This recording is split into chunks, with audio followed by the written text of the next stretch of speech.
Hello বন্ধুরা, নমস্কার। আজ লক্ষ্মীর কিচেনে বানাবো পনিরের রেসিপি করব। কিভাবে করব তোমরা আমার পাশে থাকো বন্ধুরা, দেখতে থাকো। আমি আমার মতন করেই বানাবো।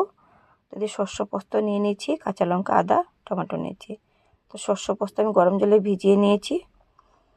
শস্য পোস্ত গরম জলে ভিজতে ভিজতে এদিকে আমি আদা খোসা ছাড়িয়ে নিচ্ছি। আজ পেঁয়াজ রসুন দেবো না, আদা কাঁচা লঙ্কা শস্য বাটা পোস্ত বাটা দিয়েই করবো। আদা কাঁচা লঙ্কা আমি সব একসাথে আমি নিয়ে পরিষ্কার করে ধুয়ে নেব। তো ধোয়া হয়ে গেছে, আমি ছোটো ছোটো করে কেটে নিচ্ছি। কাটাও হয়ে গেছে টমেটো, আদাও আমি ছোটো ছোটো করে কেটে নেব। শিলে বাটবো, তার জন্য বড় করে দিলে থেতো করার সময় এদিক ওদিক ছুটে যায়, তাই আমি ছোটো করে নিয়েছি। তো কয়েকটা কাঁচা লঙ্কা লম্বা লম্বা করে কেটে নিয়েছি, কয়েকটা ছোটো ছোটো কেটে নিয়েছি শিলনোড়ায় বাটার জন্য। এখন আমি শস্য বেটে নেব। তো শস্যটা ভিজিয়ে রেখেছিলাম, অনেক সুন্দর হচ্ছে বাটতে, একটু নরম হয়ে গেছে, তো বাটতে কষ্ট হচ্ছে না, তাড়াতাড়ি বাটা যাচ্ছে। তো শস্য বাটা হয়ে গেছে।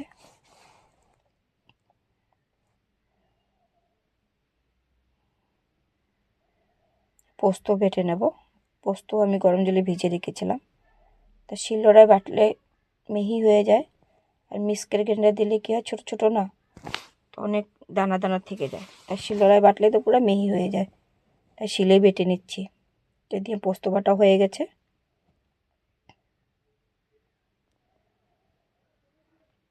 আদা কাঁচা লঙ্কা একসাথে আমি বেটে নেব।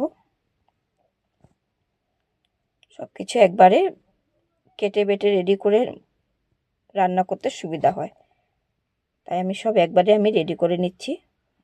লঙ্কা বাটা হয়ে গেছে, আদা কাঁচা লঙ্কা একসাথে বেটেছি, তো বাটা হয়ে গেছে, নিয়ে নিচ্ছি। গরম মশলা বেটে নেব। গরম মশলাটা অনেক শক্ত থাকে, তাই একটু গরম জলে ভিজিয়ে রেখেছিলাম। তো গরম মশলা বাটা হয়ে গেছে, বাটা কুটা রেডি হয়ে গেছে। এখন আমি সব গুছিয়ে নিয়েছি রান্নার জন্য যা যা লাগবে। এদিকে আদা কাঁচা লঙ্কা, গরম মশলা, সর্ষে পোস্ত, এদিকে জিরা ধনিয়া লঙ্কার গুঁড়া, হলুদ গুঁড়া, মিট মশলা, সবজি মশলা, পাঁচফোড়ন নিয়ে নিয়েছি। এখন আমি কড়াই গরমে সর্ষের তেল দিয়ে দিয়েছি। তেলটা গরম হয়েছে, পাঁচফোড়ন দিয়ে দেবো। পাঁচফোড়নটা একটু নেড়ে চেড়ে লালচে লালচে করে দিয়ে দেবো টমেটোর কুচি। তো টমেটোটা একটু ভেজে নেব। ভাজা ভাজা একটু হয়ে গেছে, দিয়ে দিয়েছি মশলা, জিরা ধনিয়া লঙ্কার গুঁড়া, মিট মশলা, সবজি মশলা, হলুদ গুঁড়া। কত সুন্দর লাগছে কালারটা, দেখুন বন্ধুরা। দিয়ে দিয়েছি কয়েকটা কাঁচা লঙ্কা ঝালের জন্য, দিয়ে দিয়েছি আদা কাঁচা লঙ্কা বাটা, দিয়ে দেবো শস্য বাটা, দিয়ে দেবো পোস্ত বাটা। একসাথে ভালো করে আমি মশলাটাকে ভেজে নেব।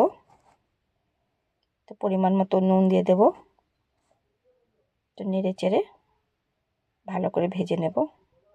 সামান্য একটু চিনি দিয়ে দেবো, দেখুন তেল ছেড়ে দিয়েছে মশলার থেকে।